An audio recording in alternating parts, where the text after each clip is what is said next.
இல்ல அதாவது வந்துன்னா கண்களால் பேசக்கூடியவங்க தான் மீனராசிக்காரங்க. அவங்க பேச்சே நம்ம ரசிக்கிறபடியா இருக்கும். அவங்களுக்கு பாருங்க கடந்த ஆண்டுல ரொம்ப இப்போ ஒரு சோகத்துல இருக்காங்க. அப்ப இவங்களுக்கு இப்ப முதல் காரியம் பாருங்க திருமண காரியங்கள். 7,00,000 தான் எல்லாரும் திருமணமே முடியும். நம்ம அந்த கர்மாவை அப்பதானே அனுபவிக்க முடியும்.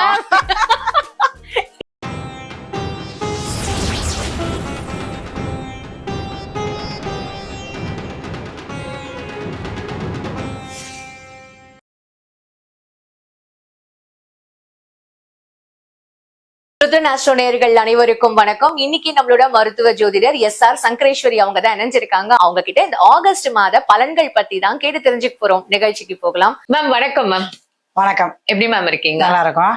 அறிமுகம் கொடுத்துருவோம். கண்டிப்பா மேம். ருத்ரன் அஸ்ட்ரோ டிவி நேயர்களுக்கு உங்களின் மருத்துவ ஜோதிடர் SR சங்கரேஸ்வரியின் அன்பான வணக்கங்கள். மீனராசிக்கு இப்போ ஆல்ரெடி இந்த ஜென்மத்துல வேற அவங்களுக்கு சனி பகவான் இருக்காரு. இப்ப இவங்களுக்கு இந்த ஆகஸ்ட் மந்த் எப்படி இருக்கு மேம்? ஏன்னா குரு பெயர்ச்சி, சனி வக்ர பெயர்ச்சி, நிறைய விஷயங்கள் இனிமே உங்களுக்கு குழப்பத்தை கொடுக்குற மாதிரி இருக்குமா, இல்ல ஆகஸ்ட் எப்படி இருக்கு மேம்? இல்ல அதாவது கண்களால் பேசக்கூடியவங்க தான் மீனராசிக்காரங்க. மீனராசிக்காரங்க கண்களை பார்த்தாலே தெரியும். மீன் போன்ற கண்கள். அவங்க பேச்சே நம்ம ரசிக்கிறபடியா இருக்கும். நல்லா இருக்கும் பாத்துக்கோங்க. சின்ன பிள்ளையா இருந்தாலும் பெரியவா இருந்தாலும் பாத்துக்கோங்க. அந்த ரசனையோட பேசக்கூடியவங்க. அதே மாதிரி எந்த ஒரு விஷயத்தையும் பாருங்க, கோபமோ இல்ல கவலையோ சந்தோஷமோ அப்படியே முகத்துல காட்டுவாங்க. ஓகே, பயங்கரமா பண்ணக்கூடியவங்க தான். ரசிப்பு தரமா ரொம்ப அவங்களுக்குமே அதிகமா இருக்கும். அவங்களுக்கு பாருங்க கடந்த ஆண்டுல ரொம்ப இப்போ ஒரு சோகத்துல இருக்காங்க. ஆனா என்ன இருந்தாலும் பாருங்க அந்த ரசனை விட மாட்டாங்க. என்ன கஷ்டம் இருக்கு. அழகா ட்ரெஸ்ஸிங் மட்டும் அவங்க ட்ரெஸ்ஸிங் மட்டும் ரொம்ப வித்தியாசமா இருக்கும். சரி, நம்மளே பாக்குற மாதிரிதான் இருக்கும் பாத்துக்கங்க. அந்த மாதிரி ரசிப்பு தரம் உணவு தான். அந்த மீன ராசிக்காரங்களுக்கு ஆகஸ்ட் மாசத்துல பாத்தீங்கன்னா ராசி அதிபதியே 5ஆம் வீட்டுல உச்சத்துல இருக்காரு. இருந்து 6ஆம் அதிபதியோட சேர்க்க. அப்ப இவங்களுக்கு இப்ப முதல் காரியம் பாருங்க திருமண காரியங்கள். யாருக்கெல்லாம் மீனராசிக்காரர்கள் திருமண தடையை கொடுத்துக்கிட்டே இருக்கோ அவங்களுக்கு முதல் வேலை ஆகஸ்ட் மாசத்துல 17 இருந்து 31 திருமணங்கள் கூடி வரும். ஓகே, அதுவே ஒரு நல்ல தடைபெற்ற திருமணங்கள் கூடி 7 வேற இருக்கு. இது நடக்கும். 7,00,000 தான் எல்லாரும் திருமணமே முடியும். நம்ம அந்த கர்மாவை அப்பதானே அனுபவிக்க முடியும். நிறைய தடைகள் 36 வயசு 40 வயசு ஆனவங்க கூட பாருங்களேன் இந்த ஜென்மச்செல்லாம் திருமணம் முடிப்பாங்க. ஓகே, 40 வயசுல கூட கல்யாணம் திருமணம் முடிப்பாங்க. அந்த 7,00,000 தான் முடியும். ஓகே, அந்த மாதிரியான ஒரு காலகட்டம் தான் இது. ஆனா குருவோட பார்வை வர இருக்கிறதுனால திருமணம் முடியக்கூடிய காலகட்டங்கள் தான். அதே நேரத்துல குருவோடைய பார்வை இவங்க ராசிக்கு பாக்கியதானத்தையும் பாக்குறாரு. அப்ப திருமணம் முடிச்சு குழந்தை இல்லாதவங்களுக்கு கூட குழந்தை பாக்கியம் இருக்கும். ஓகே, சோ அதுவும் இது ஒரு போனஸா சேர்ந்துருவாங்க. அப்ப வேலை தொழில் இவங்களுக்கு எப்படி மேம் இருக்கு? வேலைதான் இவங்களுக்கு கொஞ்சம் சிறப்பா இல்லாம இருக்கும். அதுலயும் பாத்துக்கங்க வீணத்துல போராட்டாதி உத்தரட்டாதி உள்ளவங்களுக்கு வெளிநாட்டுல இருந்தாலும் எங்க இருந்தாலும் சரிதான். இன்னைக்கு ஜாதகம் பாக்குற 100 பேர் பார்த்தாங்கன்னா அதுல 99 வரைக்கும் வேலை தான் பிரச்சனை. போராட்டாதிக்கும் உத்தரட்டாதிக்குமே சனி அங்கதான் வக்கரத்துல இருக்காரு. பக்கத்துல இருக்கிற ஆமா ஃபர்ஸ்ட் தேவையில்லாத வீண் பள்ளியை கொடுத்துருவாரு முதல்ல வேலையில. 10 வருஷம் 15 வருஷம் ஒரு கம்பெனில வேலையாவதுட்டே இருப்பாங்க. ஆனா இப்பதான் பாருங்க தேவையில்லாத பிரச்சனை. அதுக்கு ஏத்த மாதிரி ஒரு நபர் உள்ள வந்துருவாரு கம்பெனிக்குள்ள. அந்த பிரச்சனையை கொடுத்துருவாரு. இது எல்லாமே பாருங்களேன் ஆகஸ்ட் 17க்கு மேல சரியாயிடும். ஓகே, நிவர்த்தி. சூரியன் அங்க ஆட்சியா உட்கார்ந்துறாருல. அப்ப நீதி நேர்மைக்கு ஒரு வந்துரும் பலன் வந்துரும் கிடைச்சிரும். அப்ப அதனால பயப்பட வேண்டிய கிடையாது. மாணவர்களுக்கு படிக்கும் மாணவர்கள் தான் கொஞ்சம் கவனமாக இருக்கணும். ஏன்னா ராசிலேயே சனி உட்கார்ந்துருக்காரு. அப்ப நிறைய படிக்க அப்படியே தடைகளை கொடுத்துக்கிட்டே இருப்பாரு. ஒண்ணு ஞாபக மறதியை கொடுப்பாரு. எல்லாம் ப்ரிப்பேர் பண்ணி போவாங்க. அங்க பண்ணே பாருங்க எல்லாம் மறந்துடும். அதே மாதிரி வேலைக்காக போகக்கூடிய இன்டர்வியூக்காண்டி போறாங்கல்ல அங்க மீனராசிக்காரங்க ரொம்ப கவனமா போகணும். எல்லாம் படிச்சு முடிச்சு தயாரா போவாங்க. அங்க போய் அந்த இன்டர்வியூ பண்றத பார்த்தாலே மறந்து போயிடும்.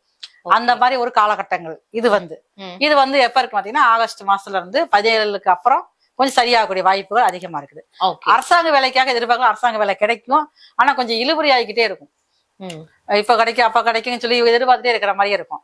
ஆனா இந்த நேரத்துல இப்ப எந்த வேலை கிடைக்கும் அந்த வேலையை பார்க்க ஆரம்பிச்சிடணும். நல்லா இருக்கும். அதே நேரத்துல இந்த மீனராசியில ஒருத்தவங்க வீட்டுல இருந்தாங்கன்னா அவங்களுடைய தந்தைக்கு ஏதாவது கொஞ்சம் நாள்பட்ட நோய் ஏதாவது ட்ரீட்மெண்ட் பார்த்துக்கிட்டு இருப்பாங்க. அதெல்லாம் இப்ப சரியாகக்கூடிய நேரம். ஓகே, அதெல்லாம் நிவர்த்தி பெறக்கூடிய நேரம் இது. அதே மாதிரி இந்த மீனராசிக்காரங்களுக்கு நிறைய தனக்கு சொத்து அதிகமாகணுங்கிற எண்ணம் அதிகமா இருக்கும். 4ஆம் இடத்துல குரு இது வரைக்கும் இருந்தாரு. இப்ப பாருங்க அவரும் 5க்கு வந்துட்டாரு. அதே மாதிரி 6ஆம் அதிபதி 5ஆம் அதிபதியோட சேர்ந்துட்டாரா. இப்ப மனசுல அந்த எண்ணங்கள் இருந்துகிட்டே இருக்கும் மீனராசிக்காரங்களுக்கு. அது எல்லாமே சொத்துக்கள் வாங்கக்கூடிய யோகம் நல்லா இருக்குது. தந்தை மூலமாக வாங்கக்கூடிய யோகம் இருக்குது.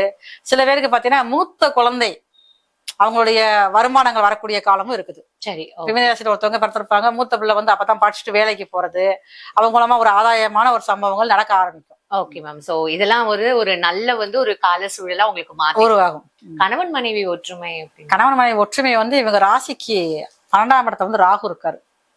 அப்ப 6ஆம் இடத்துல கேது. ஆனா என்ன தடைகள் இருந்தாலும் மீனராசிக்காரங்க வெளியே காட்டிக்கிறே மாட்டாங்க. நீர் ராசி வேற அது அதுதான் மகாவிஷ்ணு பெருமாளுடைய சயன கோலத்தில் இருக்கக்கூடிய ராசி அதுதான்.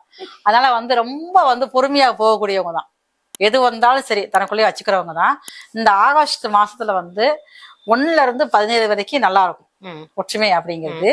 அந்த 17க்கு அப்புறம் யாராவது ஒருத்தர் மூலமாக சின்னதாக பிரச்சனை வரக்கூடிய வாய்ப்புமே அதிகமா இருக்குது.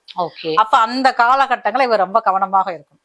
இருந்தாலே எல்லாமே சரியாயிடும். Fine ma'am. பெண்கள் மீனராசியை சேர்ந்த பெண்களுக்குன்னு பாத்தீங்க அப்படின்னா குரு பகவான் இவர் ராசியே தன்னுடைய ராசினை அதனே பாக்குறாரு. அப்ப இது வரைக்கும் வீட்டை ஏதாவது மாத்தணும், இது வரைக்கும் ஒரு சின்ன வீடா இருக்கு, அந்த வீடு ஏதாவது மாற்றம் பண்ணணும், ரசனைக்கு ஏத்த மாதிரி மாற்றங்கள் ரொம்ப நாளா இருந்துகிட்டே இருக்கும். அதுக்கெல்லாம் இப்போ ஒரு நல்ல ஒரு நேரம்.